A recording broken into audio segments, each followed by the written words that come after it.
Hey guys, welcome back to my channel Rewind. That is your girl Miss K. If this is your first time coming across my channel, welcome. Please be sure to subscribe if you like the vibe and hit that notification bell so you know when I upload more videos like this one.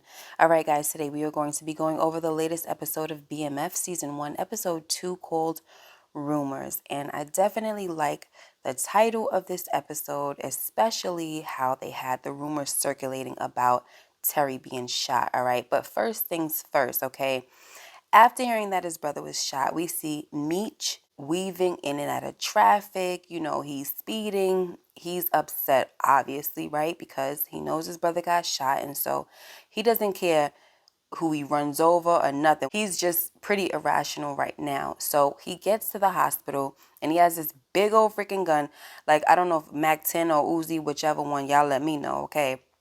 But it's a big old gun, okay? And he's running up in there and he wants to know where's his brother. He's freaking pulling back curtains, you know, like invading people's privacy. Like this man is just on one right now, right? And so when he gets there, there's a cop there. But thankfully, detective comes out, you know, the friend detective. I don't know his name yet, but his friend detective comes out and he's like, listen, Meech, you need to calm down, put the gun down. I'm not telling you where your brother is until you give me the piece. All right. So he gives up the gun and Meech finally sees Terry and Terry is talking to him and he's telling him, you know, tell mom and dad that I'm sorry and take care of Terry Jr. for me. You know, he's talking like a man that's about to die. And Meech is trying to tell him, look, you're going to be all right. All right. But then Terry starts to cold and they have to take him back to have surgery. So Meech goes downstairs. He sees his crew waiting and he tells him that he doesn't know if this is an isolated incident or a start of something different. So we need to be on our guard. He tells Saki to pull some muscle that they trust off the street to look after his family and to hire some goons to look after their boys on the corner. And, you know, Mickey is just like, we already stretched pretty thin. And that's one thing about Mickey throughout this episode that we see. He has been questioning a lot of Meech's decisions, okay? Anyway, so then Meech's family shows up, his mom and dad and his little sister. And soon as the mother sees him, she's like, it's because of you, ain't it? And he's just like, no, somebody robbed him. And, you know, Lucille ain't trying to hear all that. So she basically tries to attack Meech and tell him that he's lying. And I told you to stay away from him. And if he dies, it's on you. So, you know, we hear Big Meech narrating that looking back on things, he could see how naive he was. And he's learned that you don't ever play the dope game. The dope game plays you. Next, Crazy Lamar decides to take J-Mo up on his offer to join their crew. All right. But of course, J-Mo is like, look, you shot me down. Like, why all of a sudden you got to change your heart? So Lamar tells him that he don't got nowhere to go at this point. You know what I'm saying? And if anything, he wants the king of the streets to come out of E-Course. Okay. So J-Mo looks at Slick and says, do you know him? And Slick was like, yeah, I heard of him, you know. So J-Mo decides to pair Slick and Lamar up together. So when Slick and Lamar go off, we find out that these guys are boys, Lamar and Slick, but his name ain't really Slick, okay? Slick tells him that he had to reinvent himself. His name was actually PM. So from here on out, guys, that's what I'm going to be referring to him as is PM, all right? So PM tells Lamar that he tried to hold things down the best he could while Lamar was away, but since he didn't have no product, he had to work for the one who did.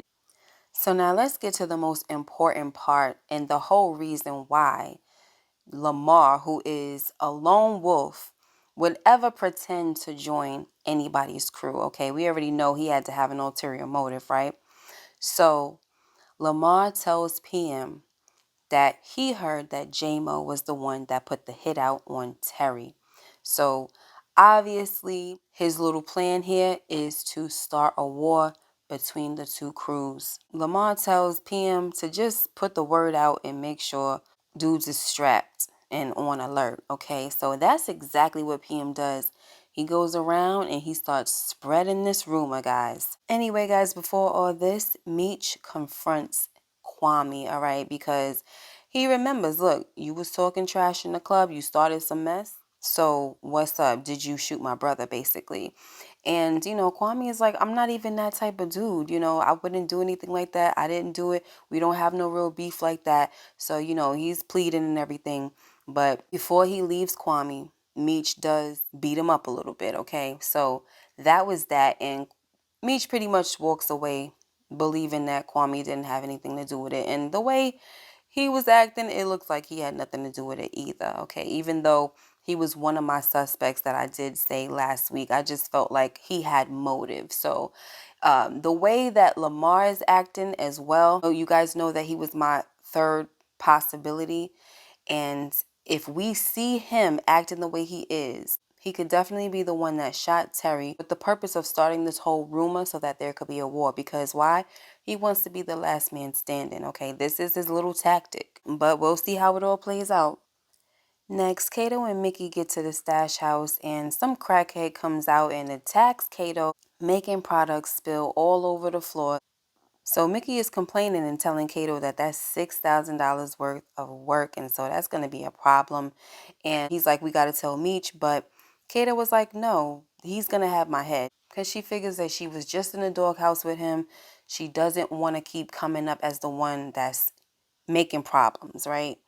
And of course, once Meech comes, he basically tells her that, like, I don't know if it's bad luck or something like that, but you always in the middle of something and we gonna have to get rid of you, okay? But Mickey, he takes the blame and he lets Meech know that it's on him. He's the one who left the back door unlocked, or he didn't check the back door, one of those. And he tells Meech that they didn't lose that much product. So he pretty much smooths things over with that.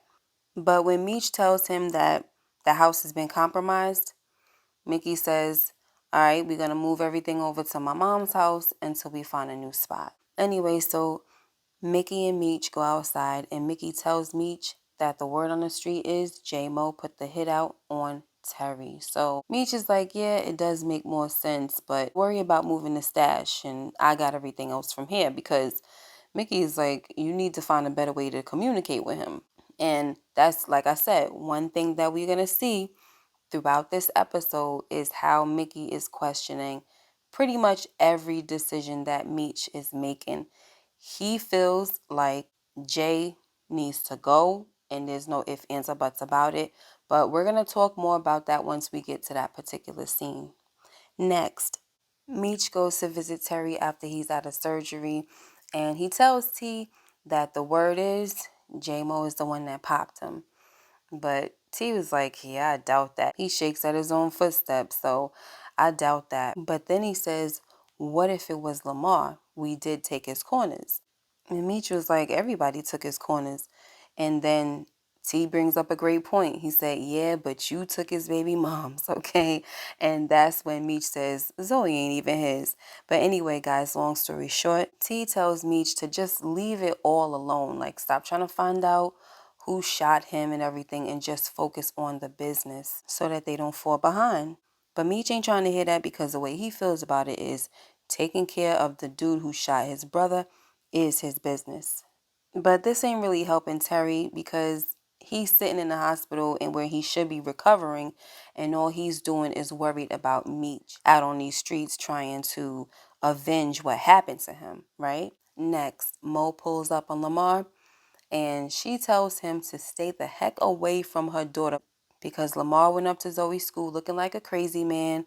He called himself trying to see his daughter, but it just did not look well, okay? So Lamar wants to know why Zoe was looking so shook to see him. Like, what the heck you been telling her? So all Mo says is, Zoe didn't know you was out, all right? So why the heck you just gonna pop up at her school? And Lamar is like, I am her father. I don't need to make no daggone announcement. And once again, Mo tells him, you are not her father. And the funny thing about this whole scene was when PM decides to take a seat, and I think he was eating some peanuts or something like that, okay? And he was just like enjoying the show, all right? So this was one of the funny moments in this episode for me, guys. Anyway, so after Mo tells Lamar to stay his crazy behind away from her and her daughter, Lamar gets a little crazier and says, or what? Then he starts getting in her face. He turned that psycho on. He starts getting in her face and saying, or what? What you gonna do? You can't keep ignoring me, and you can't keep parading that squirmy little ninja in front of my daughter. right? So this is when PM decides, okay, yeah, the psycho is here. You know, he been a little cool, but now crazy Lamar is out. Let me get in between them. So he gets up, gets in between them, and that was that, guys. Next, Meech rolls up on Femel, and he tries to proposition him, okay? On the way to doing this, we hear old Meech narrating that he was trying to find a better way to deal with things without having bodies pile up, because he knows that if he went after J-Mo, it was just going to be a cycle. Somebody going to kill him, then Terry going to kill the person that killed him, and you know how it goes on and on and on. So this is what he was trying to avoid. So he thought that if he comes to Femel and makes him an offer, then maybe they could work something out. So Meech tells Femel that if he takes the same offer that he made to J Mo, he could make more money. Plus, all he got to do is get rid of the one dude that's holding both of them back.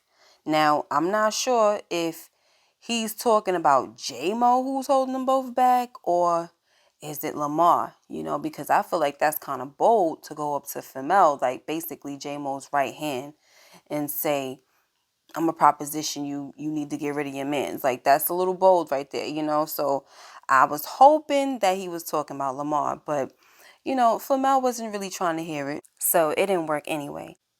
Next, we get to this scene where Lamar is in the fast food restaurant bathroom screwing this chick, okay? And her face is pressed on the floor, all right? And you gotta be a dirty dog to allow a man to screw you with your face pressed on a public bathroom floor. Like, that is just disgusting. He's treating you like the scum of the earth, and you pretty much are if you allow him to do that. All right, I just had to say that. This was a very disgusting scene. Anyway, so PM is out there listening to this lady make all kinds of noise. Lamar comes out and he sits down and he starts helping himself to PM's fries, and PM was like, yeah, you can have those. So in this scene, guys, we see PM give advice to Lamar. He tells him, listen, you're going to have to be a little smooth when it comes to Mo, all right? All that other stuff that you're doing is not going to work, okay?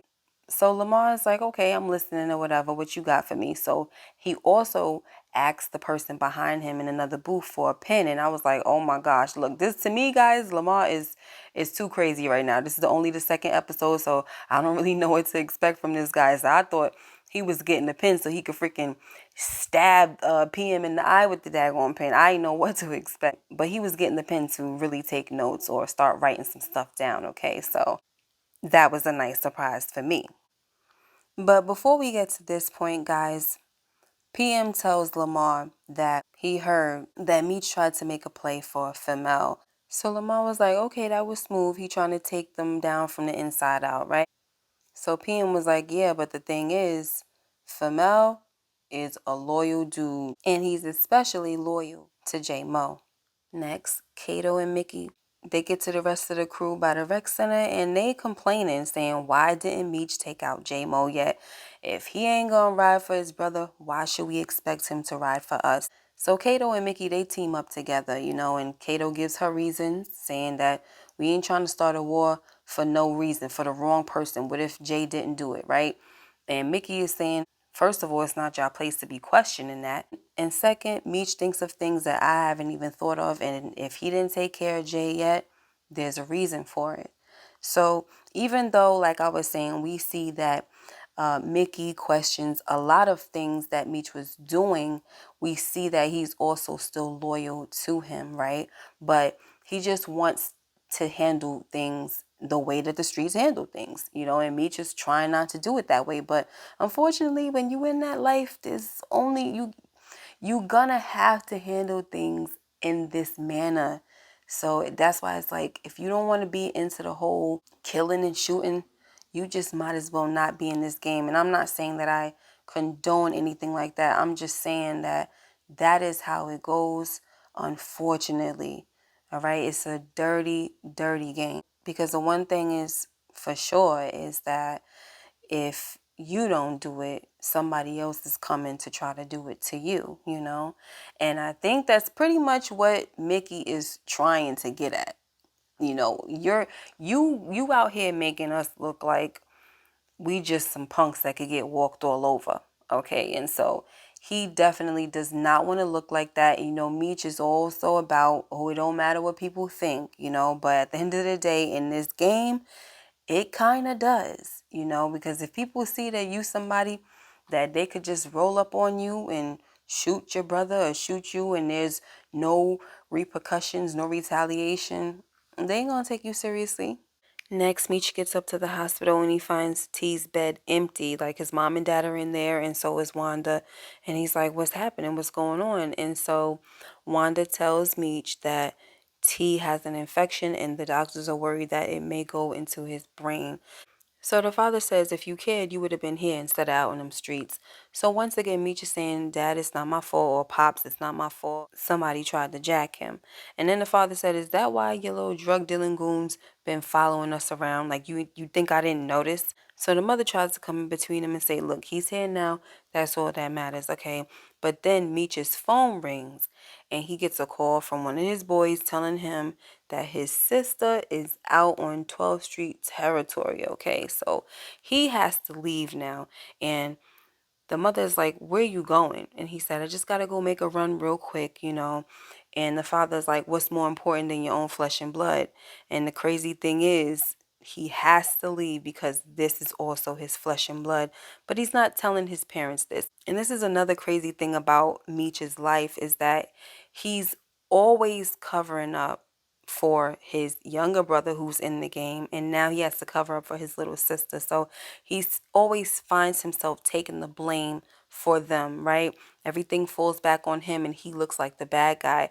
But his parents don't know that it's not just him. Next, as Meech is leaving the hospital, Mickey tells him, listen, we got a dead J-Mo, okay? Because the fact that people are talking and saying that he's the one who shot T, you just got to respond off of it. So, like I said, Meech, he's not trying to hear that. He tells Mickey that the reason that real players be getting knocked is because of gun-happy Negroes like him. And he ain't doing nothing until he gets the truth.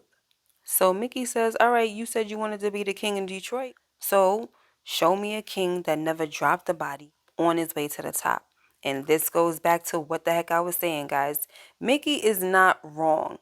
I'm just concerned that because he keeps questioning Meech, that there's gonna be a lot more friction. Like, we already know what happens at the end of this freaking episode, guys, but I am concerned that it's gonna be more stuff like that, some overstepping and some decisions that's being made that Meech does not like and that can cause problems. But the bottom line is, guys, Meech tells him, look, T ain't your brother, so do what I said. And that's just that, right? Next, the doctor comes in and tells the family that T is out of surgery and that they cleaned out the infection, but they can't say how well his eye is going to heal. So the parents is like, wait a minute, are you saying that something might be wrong with his vision? So the father just wants to know if they made a mistake, right? And the doctor's saying, oh, we can't say for sure. So dad says, look, if my son is seeing anything other than 2020 when he wakes up, you're looking at a lawsuit. Next, Charles tells Lucille that it's time to turn her back on Meech. Like, you have to let him go. But as a mother, she is like, there's no way that she's doing that. And if something happens to Meech, how is she going to live with herself? So then Charles says, what if something happens to Nicole or us? How you gonna live with yourself then? Next, Lamar gives Mo a bunch of letters that he claims he wrote while he was in the hospital or institutionalized. Okay, so Mo was like, well, why are you just now giving them to me? And he says it's because he wanted to prove to Zoe that he was trying to get better. So bottom line with this whole thing is Mo is like, so what do you want? And Lamar says, I just want to be a part of Zoe's life. When the time is right, I want to see her. So Mo says, I will see what Zoe says about it. I'm going to ask her. So it's looking like, when Lamar followed PM's advice, which is to be a little more smooth with things, it definitely helps to the point where at least he has Mo's attention and they're able to have a cordial conversation without all that craziness. So the strange thing to me about Lamar and all of this is that he doesn't really have much of a reaction every time Mo tells him that Zoe is not his daughter. but it's like he still wants to fight hard for this little girl and he still wants a relationship with her. So I don't know, guys. I guess he does not care. He doesn't care to ask who the real father is. I mean, he just don't care about that. So I wonder why he keeps kind of like ignoring her when she says that. But anyway, next, finally picks up Nicole and he's like, I told you not to ever go to E-course. What is wrong with you? What are you doing? And, she's just angry right now and she's telling him that he doesn't know how much her keeping their secrets affects her. Like she always has to lie to the mom and dad that Terry is basically out there dealing drugs with him. And he's like, nobody told you that you had to lie. And she's like, I don't have a choice. And he's like, well, you don't be complaining when we buying you clothes and give you money and stuff like that. And so her point is that she just is tired of the whole thing, and she can't even get her parents to remember her field trip and all of that stuff. So their secrets are taking a toll on her and it's not fair to her. So Meech tells his little sister that she's not invisible and he knows he's been a little too focused on himself, but he wants her to know that he's always there for her and he loves her to death.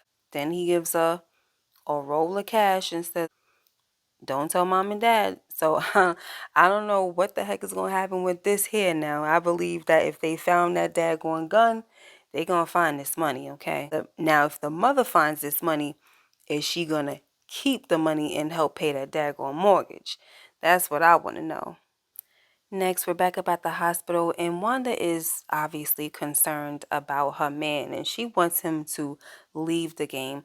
But unfortunately, T is going to be honest with her. He tells her, look, I am not going to stop going to school, but I'm also not going to leave the game. I love it. All right. So he loves everything about it, the hustle, the chase, and all. This is what he wants his life to be all about. So even though Wanda says, are you listening to yourself? You just got shot in the head. He says, but this is how I provide for my family. I'm not gonna stop. And it was at this point, guys, that I was hoping that his mom walked in and like she could hear everything that he was saying so that she could know that this is not Meech's fault. This is something that her youngest son, that they have so much pride in.